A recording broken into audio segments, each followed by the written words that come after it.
Hindi English south Indian हाँ हाँ, दोनों कर दें, दोनों कर दें। जी सर, हाँ ठीक है सर।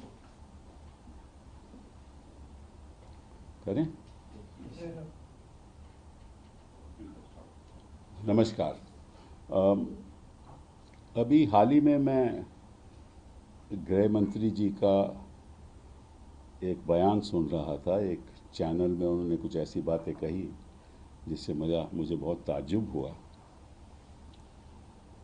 क्योंकि जो कॉन्स्टिट्यूशन अमेंडमेंट बिल 111 और 113 अभी हाल ही में पार्लियामेंट में पेश हुआ, उसके बारे में उन्होंने कुछ कहा। और उन्होंने कहा कि हम तो नैतिकता के आधार पे इसको लाए हैं, और हम चाहते हैं कि जो ऐसे क्रिमिनल लोग हैं, आरोपी लोग हैं, जिनके खिलाफ एफआईआर दर्ज होती है और ऐसे अपराध के लिए दर्ज होती है जहां सज़ा 5 साल से ज़्यादा हो, तो निश्चित रूप से उनको अगर 30 दिन में हिरासत में रखेंगे तो 31 दिन में उनको इस्तीफ़ा देना पड़ेगा, और नैतिकता के आधार पे हम ये कानून लाए हैं, ये उन्होंने कहा। मुझे बड़ा ताज्जुब हुआ, क्योंकि नैतिकता के आधार पे तो उन्होंने कई सरकारें गिलाई हैं। नैतिकता के आधार पे कई मंत्री जो पहले जिनके खिलाफ ये आरोप लगाते थे कि करोड़ों रुपए का उन्होंने धांधलेबाजी की है, वो अब इनके मंत्री हैं। नैतिकता के आधार पे जो कांग्रेस में थे, जिनके ऊपर आरोप थे, वो आज यहाँ बैठे हुए हैं। एनसीपी के लोगों के जिनके आरोप थे, वो यहाँ बैठे हुए हैं। तो मुझे तो बड़ा आश्चर्य होता है जब गृह मंत्री जी नैतिकता की बात करते हैं। चलिए जी, छोड़िए, तो अलग बात है। उन्होंने एक और बात कही कि अगर आपके खिलाफ कोई एविडेंस नहीं है तो निश्चित रूप से आपको तुरंत, जब आप जाओगे कोर्ट में, तो तुरंत 30 दिन के अंदर वो आपको रिहा कर देगी, बेल दे देगी। तो उसमें दिक्कत क्या है? अब मैंने पिछले कई मंत्रियों के जिनको हिरासत में लिया गया, अरेस्ट किया गया, मैं आपको कुछ आंकड़े देना चाहता हूं। मैं 2014 की बात कर रहा हूं, और ये अमित शाह जी को मालूम होगा ज़रूर, क्योंकि उनको सब जानकारी रहती है, कौन कहाँ जाने वाला है, कौन कहाँ जा रहा है, कौन जहाँ जाने वाला होगा, ये सब उनको जानकारी रहती है। तो आप देखिए, ये देखिए आप, जितेंद्र तोमर, ये एक जेल रहे 1 साल 5 महीना 2015 में, हाँ 2015 में, और आज हो गया 2025, 10 साल हो गए, अभी अंडर ट्रायल है। ये ट्रायल अभी खत्म नहीं हुआ, पता नहीं कितने और साल लगेंगे। फिर आइए मदन मित्रा, टीएमसी, 1 साल 9 महीने 2014 में गिरफ्तार हुए थे, अरेस्ट हुए थे, और बेल इनको 2016 में मिली, और आप हो गए 11 साल बाद ट्रायल हो रहा है। फिर आइए आप नवाब मलिक, एनसीपी, 18 महीने, ये हुआ, इनका अरेस्ट हुआ फरवरी 2022 को, जुलाई 2023 में बेल मिली, अंडर ट्रायल हैं। फिर आइए आप सत्येंद्र जैन, ये रहे 18 महीने अंदर, अरेस्ट हुए 2022 में, बेल मिली 2024, और अभी क्लोजर रिपोर्ट फाइल हुआ है। सीबीआई ने क्लोजर रिपोर्ट फाइल किया है कि कोई केस नहीं है इनके खिलाफ। तो ये बेचारे 18 महीने जेल में रहे, कोई केस इनका खिलाफ नहीं है, और अंडर ट्रायल कहते हैं, पीएमएलए में अंडर ट्रायल रहे हैं। सत्येंद्र जैन, वो मैंने बात कर दी। अब पार्था चैटर्जी, टीएमसी, 3 साल जेल में रहे, 2022 में अरेस्ट हुए, अगस्त 2025 में बेल मिली, और अंडर ट्रायल। फिर आइए मनीष सिसोदिया साहब, डिप्टी चीफ मिनिस्टर, 17 महीने, जेल में रहे पीएमएलए के अंदर फरवरी 2023 में, अभी अंडर ट्रायल। फिर आइए आप सेंथिल बालाजी, 15 महीने वो भी जेल में रहे जून 2023 में, 15 महीने के बाद बेल मिली, अंडर ट्रायल। देन ज्योति प्रिया मलिक 14 महीने, अक्टूबर 2023 में अरेस्ट हुए और बेल मिली 2025, ये भी अंडर ट्रायल। हेमंत सोरेन 5 महीने जेल में रहे, केजरीवाल 6 महीने जेल में रहे, अलमगिरी आलम कांग्रेस 15 महीने जेल में रहे, अनिल देशमुख 14 महीने जेल में रहे, फरहाद हकीम 11 दिन रहे, ये तो ताज्जुब की बात है। फिर बाकी लोग, मैं उनकी भी आपको उनका ब्यौरा देना चाहता हूँ। ये चिदम्बरम साहब 106 दिन जेल में रहे, और ये बात है 2016 की। अब क्या हो गया, 9 साल हो गए, कुछ कार्रवाई हुई? कोई कार्रवाई नहीं हुई। फिर शिव कुमार, डीके शिव कुमार 50 दिन जेल में, पीएमएलए क्वॉश हो गया। संजय राउत 100 दिन जेल में। तो ये तो जानकारी गृह मंत्री जी को है, तो ऐसा लगता है कि वो भूल चुके हैं। जेल जाना उनको याद रहता है, जब बाहर आ जाते हैं तो भूल जाते हैं कि कितने दिन रहे थे। कहते हैं कि 30 दिन में बेल मिल जाएगी आपको। मैं कोई पर्सनल बात नहीं करना चाहता, उसको छोड़ दीजिए, वो ज़रूरी भी नहीं है। लेकिन ये बड़ी ताज्जुब की बात है। और उनको देखिए, उन्होंने एक नया कानून पास किया बीएनएस, उसमें वो भी भूल गए लगता है, उसका प्रावधान भी भूल गए कि उसमें लिखा है, पहले क्या होता था कि 15 दिन पुलिस कस्टडी में कोई भी अगर इन्वेस्टिगेट कर रहा हो तो 15 दिन की पुलिस कस्टडी हो सकती है। आज भी 15 दिन है, लेकिन पहले कानून में, कोड ऑफ क्रिमिनल प्रोसीजर में, पहले 15 दिन के बाद पुलिस कस्टडी नहीं हो सकती थी। बीएनएस में अब क्या है कि ये कस्टडी जो पीएमएलए हो या सीबीआई हो, तो वो 2 दिन की कस्टडी ले सकता है। कोर्ट में जाके बोले मुझे 2 दिन की कस्टडी चाहिए, बाकी मैं इन्वेस्टिगेट कर रहा हूँ। फिर 2 हफ्ते के बाद 3 दिन की कस्टडी और ले सकते हैं। ऐसे ऐसे 90 दिन तक, 60 दिन या 90 दिन तक कस्टडी ले सकते हैं। तो अगर प्रोसिक्यूटिंग एजेंसी ही कस्टडी 60 और 90 दिन लेगी तो 3 दिन में बेल कहाँ से होगा? ये इनका अपना पास किया हुआ कानून है। अगर इनको अपनी कानून की जानकारी नहीं है, फिर में चैनल में जाकर बयान देते हैं ऐसे, तो मुझे लगता है कि ये देश को गुमराह कर रहे हैं, और वो भी नैतिकता के आधार पे। सब जानते हैं। अब तो देखिए, रियलिटी तो ये है कि हिंदुस्तान की जनता जान चुकी है कि कितना लगाव है इनका नैतिकता के प्रति। तो मैं गृह मंत्री जी से कहूँगा कि ये जो कानून लाए हैं ना, ये केवल ऑपोजिशन के चीफ मिनिस्टर्स और मिनिस्टर के खिलाफ उनको हिरासत में लेकर ऑपोजिशन की सरकारों को डिस्टेबलाइज करना, यही आपका इरादा है। और ये नैतिकता की बात जो आप करते हो ना, ये छोड़ दो, क्योंकि इससे कोई फ़ायदा नहीं, कोई इससे प्रभावित नहीं होगा। साथ साथ में जनता को ये भी बता दो कि जहाँ जहाँ आपकी सरकारें हैं, चाहे वो केंद्र में हो, प्रदेश में हो, कोई एक मंत्री को आपने जेल में भेजा एक दिन के लिए भी? किसी के खिलाफ एफआईआर होने दी? तो आप बात करते हो कि भाई हम क्रिमिनलाइजेशन को ख़त्म करना चाहते हैं, तो ज़रा अंदर भी झांक लो। जिस तरह से आप खुद सरकारें चला रहे हो, उसका भी ब्यौरा कर लो।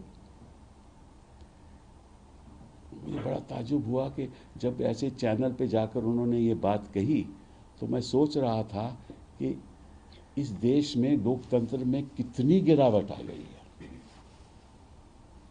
ऐसा तो मैंने कभी हिंदुस्तान के इतिहास में किसी मंत्री को भी ऐसा बयान करते नहीं देखा। एक ऐसे कानून लाओ जो एक हथियार बन जाए। सरकार के हाथ में अब कानून हथियार बन चुका है, जिससे ऑपोजिशन लोगों को हिरासत में लेकर ऐसा सिचुएशन हो जाए कि सरकारें ही गिर जाए।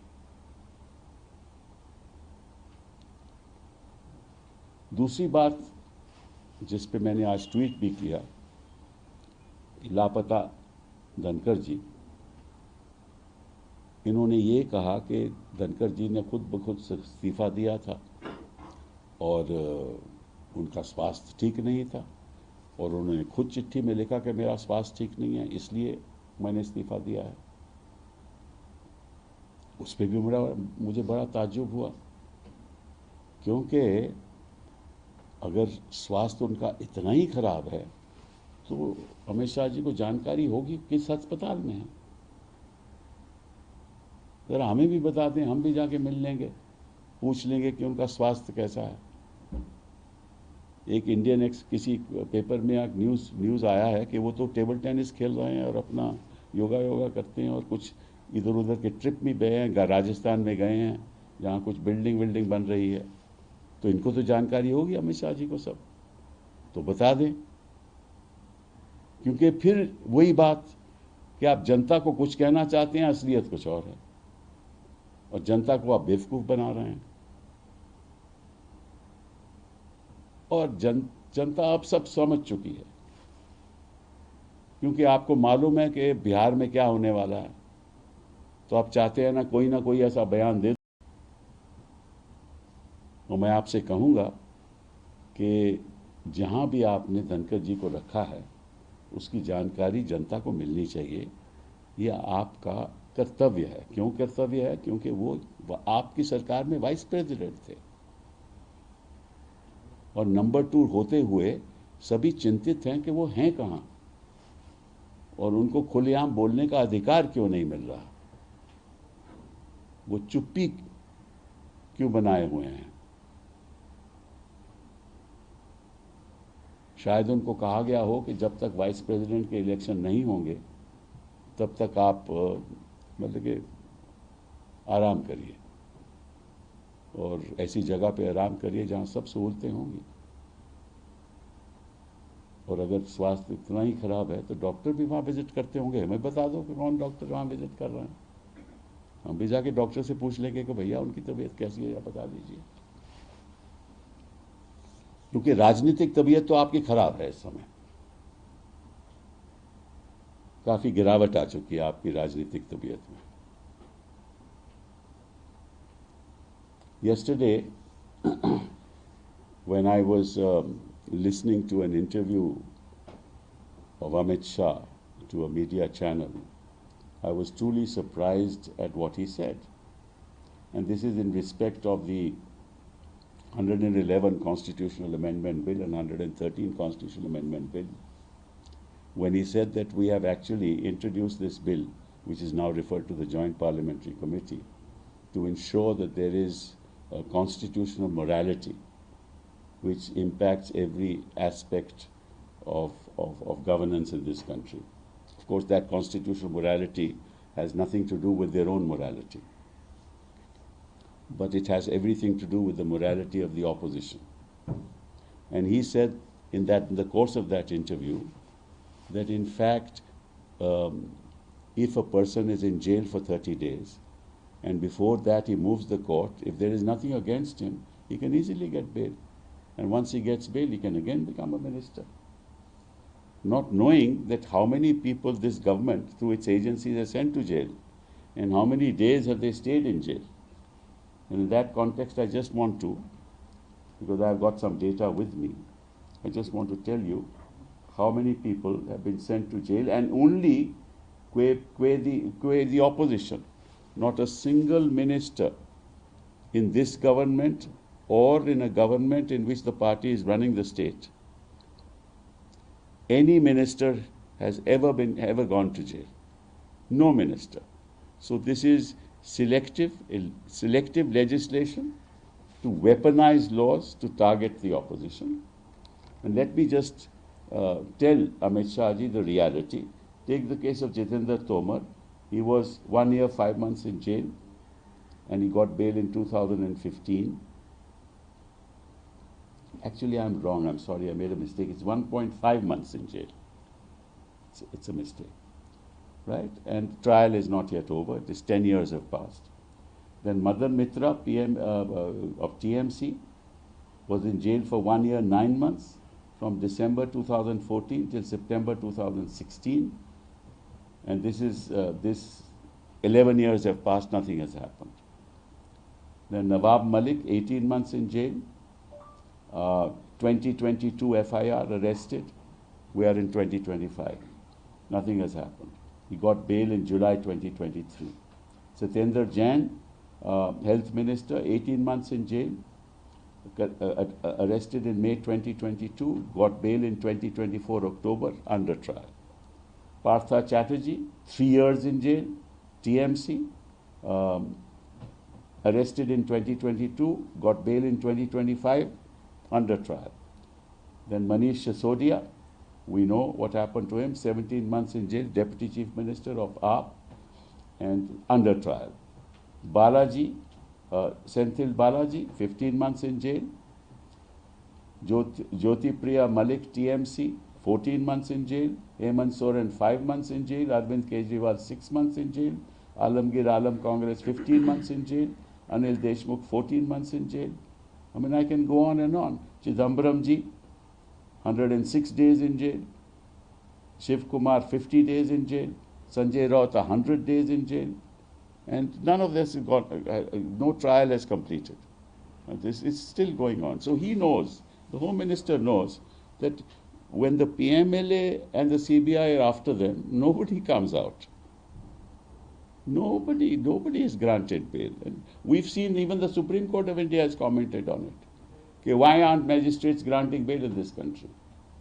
So he doesn't grant bail, then you come to the High Court, then that sort of is heard for months, then you go to Supreme Court, then after a year, year and a half, you get bail.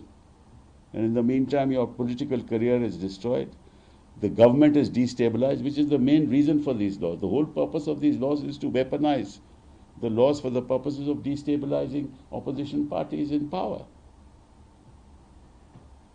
And even more surprising is for the Home Minister to say this in the context of the new law that has been introduced, that is the BNS, in terms of which the police custody, which under the CRPC could only be for the first 15 days after his arrest, now can continue to 60 or 90 days, depending on the nature of the offense.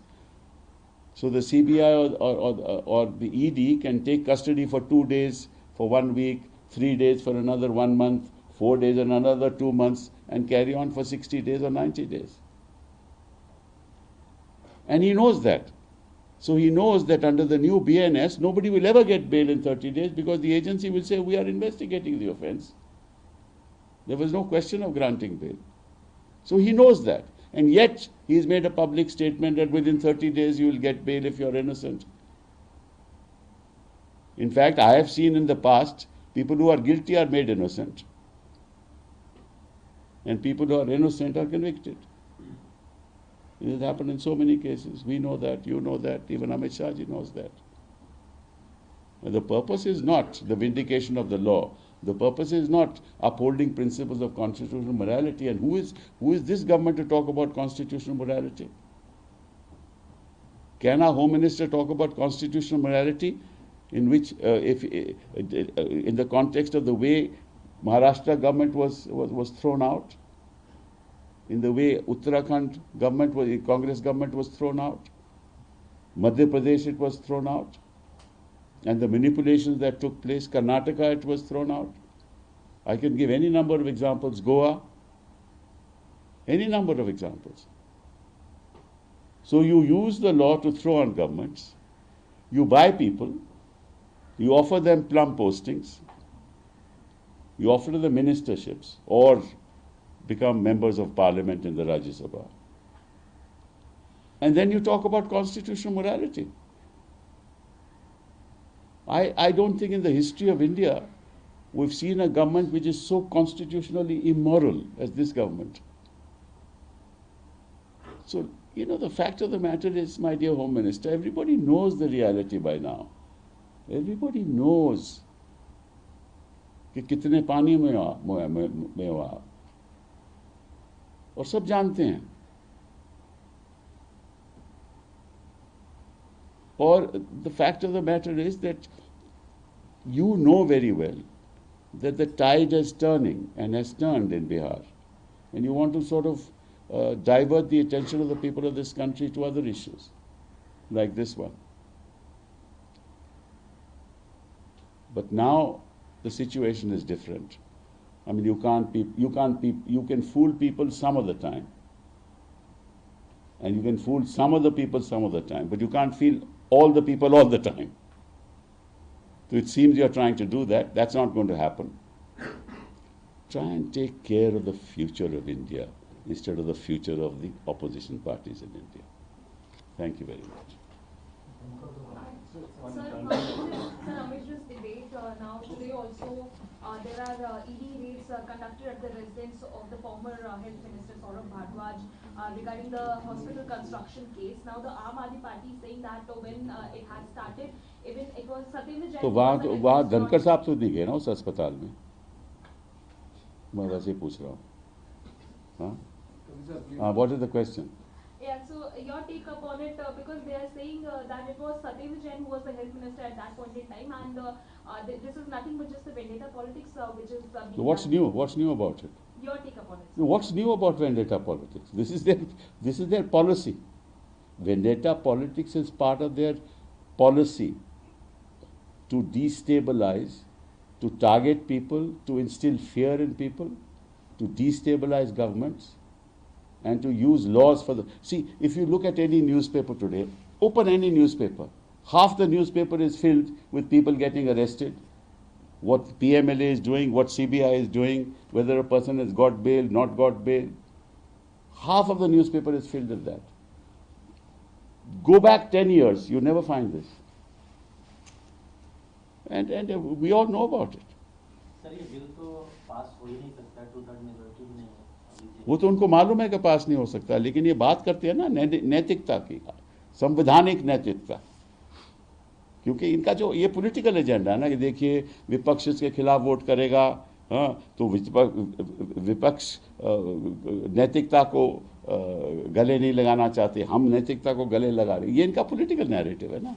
जब इनको मालूम है कि bill pass ही नहीं हो सकता, इनके पास 2/3 majority है ही नहीं, तभी इन्होंने कल ये भी बात कही कुछ कांग्रेस भी वोट करेंगे. इनको सब पता है, कुछ पे रेड कर देंगे, कुछ को बोलोगे तो नहीं तो PMLA भेज देंगे.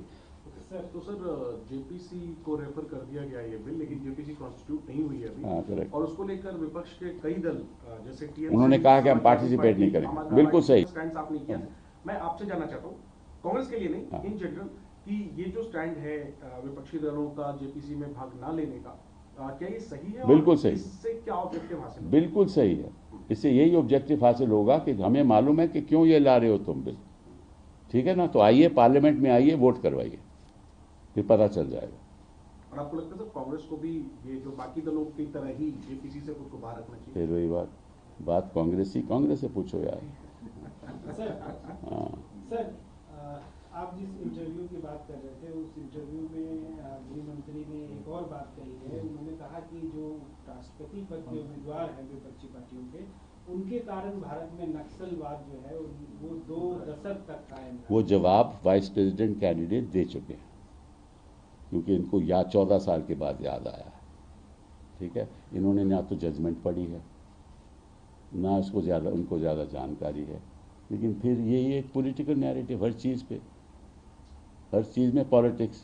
मतलब कि देश का इनको कोई ध्यान नहीं है, केवल कि किस तरीके से मैं किसी अपने कैंडिडेट को जितवाऊं या अपने इलेक्शन में जीतूं, कुछ भी षड्यंत्र मैं इस्तेमाल कर सकता हूं. और कई रिटायर्ड जजेस ने, सुप्रीम कोर्ट के जजेस ने इसके बारे में चर्चा में लाए हैं कि ये जो हो रहा है बिल्कुल गलत है. हाँ, इसलिए गलत है कि उसका तो वही पिछले 14 साल में क्या कर रहे थे, 11 साल में क्या कर रहे थे, इनसे पूछो. इनसे पूछो 11 साल में क्या कर रहे थे। सर बिहार एसआईआर में जो डेटा इलेक्शन कमीशन का है, कुछ रिपोर्ट्स है कि 3 जिलों में ही इतने वोट काट दिए गए हैं जो यार ये सब देखिए, आप सवाल तो पूछ रहे हैं, मैं आपको एक छोटी सी बात बताता हूँ। SIR का मतलब क्या है? सर मतलब है ना। तो इलेक्शन कमीशन कह रहा है सर जो आप कहोगे मैं करूँगा, दैट इज SIR। ठीक है। Sir, today some reports came regarding the appointment of Patna chiefs to the Supreme Court, elevation of No comment on these.